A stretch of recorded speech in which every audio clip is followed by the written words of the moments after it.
Düşünürəm ki, buradakı hər kəsin arzusudur. Arzu edirəm ki, ömrünüz uzun olsun. Canınız sağ olsun. Və nə qədər ömrünüz var, hakimiyyətdə olun. Çünki biz inanmırıq ki, bu öndərdən sonra kimsə bu vəziyyətdə Azərbaycanı idarə etsin.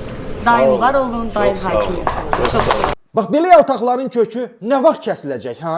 Siz elə bilirsiniz ki, bu xanımın öz fikridir? Yox, bu qabaqcadan öyrədilmiş xüsusi adamlardır. Onlara deyirlər ki, bax, bu cümləni cənab prezidentin üzünə deyəsiniz.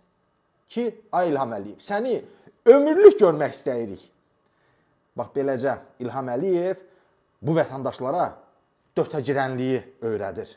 Başda mən olmaqla əli silah tutan hamısı sizin əskərinizdir. Sağ ol. Hamısı sizin əskərinizdir. Allah sizin kölgənizdir. Azərbaycan xalqının başının üstündən əskik eləməsin. Sağ ol.